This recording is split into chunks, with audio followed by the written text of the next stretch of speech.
Proverbs 31, verse 10 to 31. And, I want you to keep your eye on that chapter. We're going to come to it now. A man was walking along a Durban beach and stumbled across an old lamp. He picked it up, rubbed it, and up popped the genie. The genie said, "Okay, you release me from the lamp, blah, blah, blah, blah, blah. This is the 4th time this month, and I'm getting really sick and tired of all these wishes. So you can forget about 3 wishes, you only get 1 wish." The man thought about it for a while and said, "I've always wanted to go to Mauritius, but I'm scared to fly and I get very seasick. Could you build me a bridge from here to Mauritius so I can drive over there to have my vacation?" The genie laughed and said, "Well, that's impossible. Think of the logistics of what you're asking me to do. How would the supporting beams go all the way down to the oceans? No, think of another wish." The man thought about it for a while. He said, "Well, I've been married to my wife for a long, long time, but my wife always says that I don't care and I'm not very insensitive. So I wish that I could understand women, to know the feeling and how they're thinking. So yes, please allow me to understand women." The genie looked at him for a little bit and he said to him, "Would you like that bridge to be 2 lanes or 4 lanes?" Well, man may not understand woman, but one thing we do know is that a woman likes to be praised, likes to be feel loved. But what we all know that even though men possess this knowledge, they don't use it as often as they could. So today, ladies, I'm going to be your advocate and preach a sermon that I've entitled, "How to Praise a Woman." Kids, I need you to listen very carefully. Husbands, I need you to listen just as carefully. Right, so husbands and kids, if you can read, I want you to open on Proverbs 31, verse 10 to 31. And when I count to 3, we're going to read it together. 1, 2, 3. How hard is it to find a capable wife? She's worth far more than jewels. Her husband puts his confidence in her, and he will never be poor. As long as she lives, she does him good and never harm. She keeps herself busy making wool and linen and cloth. She brings home food from out of the way places, as mission ships do.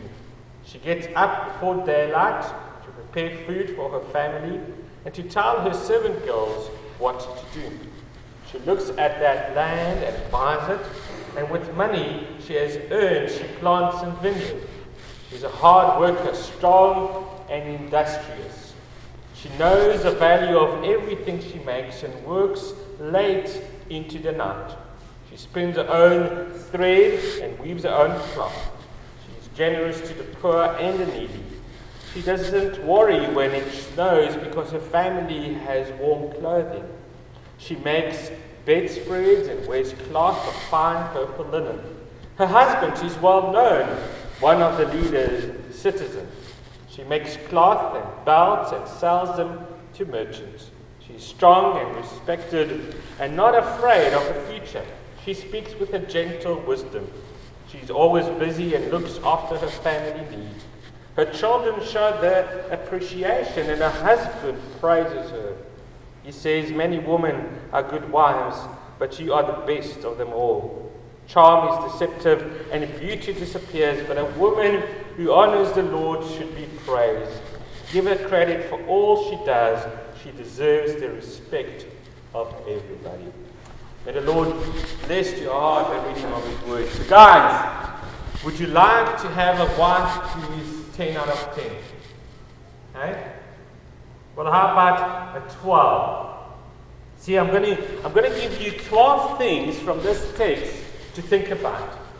Now listen, I don't want you to grade your wife, and children, you shouldn't grade your mom as well. We all know that 10s are unrealistic, and so are 12s. But just remember, you are not exactly perfect yourself. Likewise, ladies, I'm sure you don't want to feel guilty if you don't meet all these 12 things that I'm going to tell you about. I doubt that anyone does, because the proverb gives us the picture of an ideal woman, and it's hard to live up to.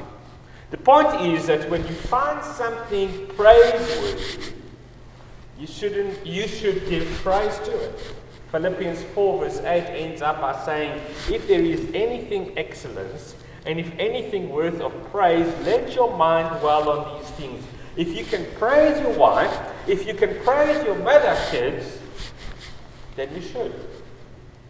Likewise, kids, you ought to praise your mom, or your grandmother, your aunt, or any woman in the church for any of these virtues, qualities that she possesses.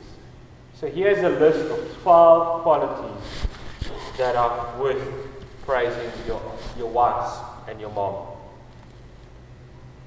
First one comes from verse 11. The heart of a husband trusts in her.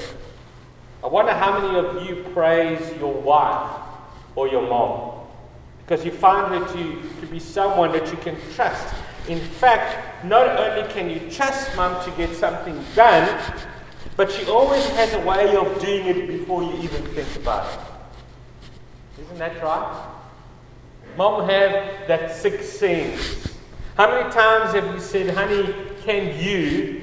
And just before you even finish, she's already taken care of it. She does that because she's trustworthy.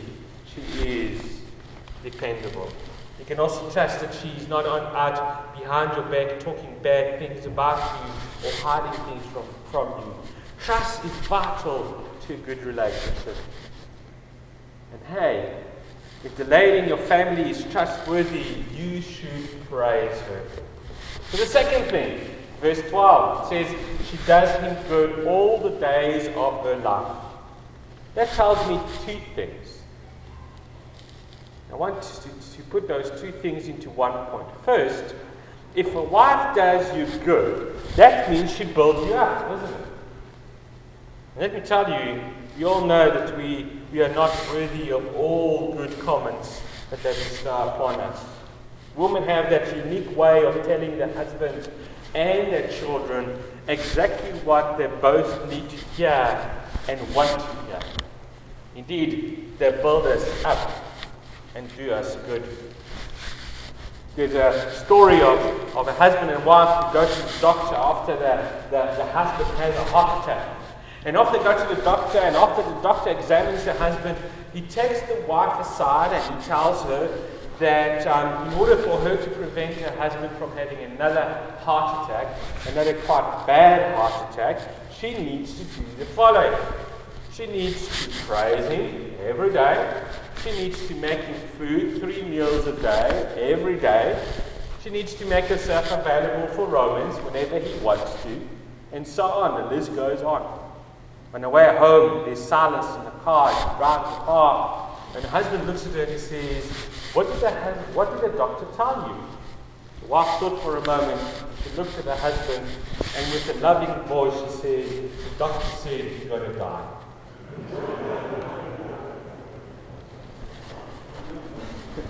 Moms are the only people in the world who could watch their husbands or the kids mess things up terribly and still smile and say, but you sure look good today. The second thing, if a wife does you good all the days of her life, that means she is a close companion to you. Hey, an excellent wife, an excellent mother is also an excellent companion you love to spend time with. If a lady in your family is a good companion, she is worthy of praise. The third thing is in verse 13, and it says, she works with her hands. Now this concept is repeated several times in Proverbs. In verse 13, 19, and 24, we catch several images of a mom who sews to meet her needs, the needs of her family. In verses 14 and 15, we are reminded that mom does the grocery shopping and then takes time to cook as well. The Proverbs even remind us that women often work outside of the house. Verse 16 talks about the earning, and verse 24 talks about selling to the merchant. But when was the last time that you thanked your mom? When was the last time that you thanked your wife because she sewed a button on your shirt, mended a torn pair of pants, cooked you dinner, earned some additional income for the family? Verse 27 says, she does not eat the bread of idleness. Guys, it reminds us that we are not the only ones that are working here. In fact, I say without any reservation, it's always the ladies who hold the church together. And I'm yet to be in a church where the ladies are outnumbered by men. There are always more ladies in the church than there are men. They are the ones who hold the church together. Praise the hard-working woman who goes an extra mile. She is worthy of our praise. The fourth thing is, in verse 15 says, she rises also while it is still night. Verse 27 says, she looks well to the ways of her household. That tells me she cares greatly for her family. How thankful should we be for our wives and our mothers, that they go out in the middle of the night to care for the crying child. And I'm not just talking about the little baby. I'm talking about those nights when a child wakes up sick and you don't even know about it until the next morning because mom is already taken care of. Ears were tuned to the child while we were still sleeping. And I think verse 15 really alludes to the early morning hours before the sun comes up. Mom is already up, preparing to get the kids ready to send off to school with lunch and everything. It's praiseworthy to have a mom and a wife who is always caring for her family. The fifth thing, verse 16 says, she considers a field and she buys it. And that doesn't just speak for her willingness to work, it speaks for her wisdom, because in verse 26 it even says she opens her mouth in wisdom. Guys, do you really value the input of your wife? Kids, do you listen to what mom says? Let me tell you, if you have a wife who speaks with wisdom, you ought to pay more attention. They may just save you from embarrassment once or twice. On top of that, a wise woman ought to be consulted before you make plans. In fact, I think a wise husband can do exactly that.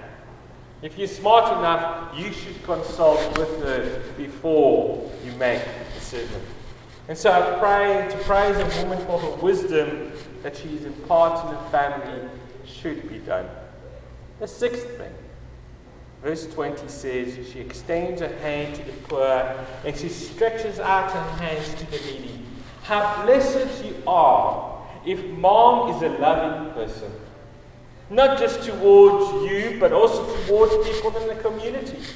Her good deeds become well known, causing the entire community to speak well of your mom and your wife.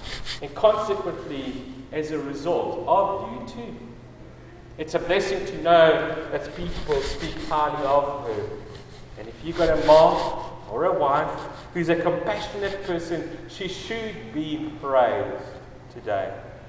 The seventh thing, verse 21 says, she's not afraid of the snow for her household, for all her household are clothed with scarlet. Mom is always prepared.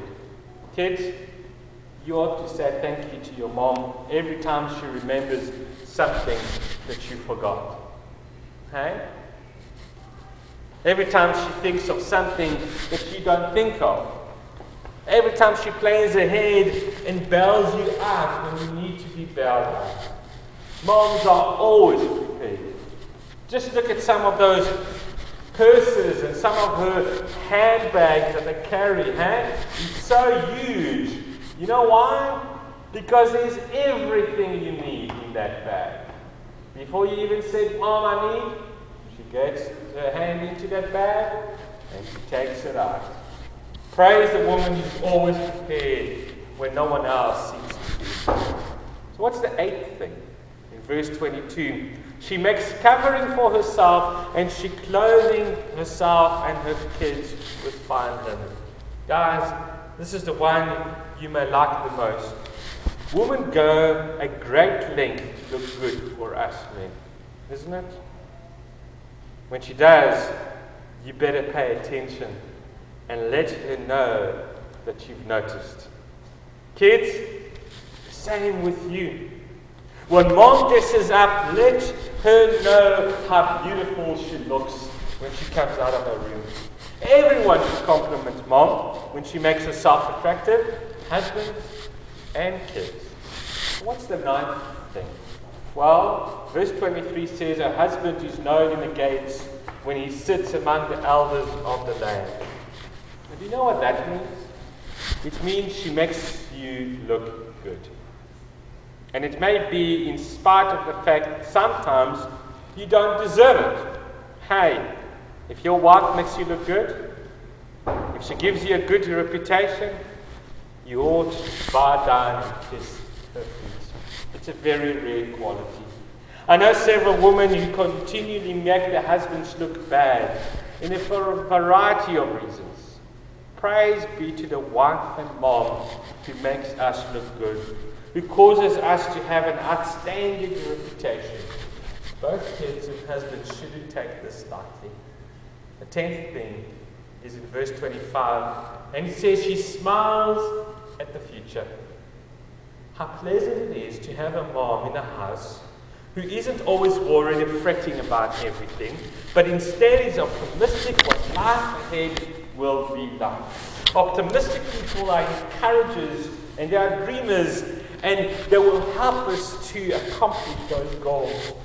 Kids, have you ever heard your mom say to you, I know you can?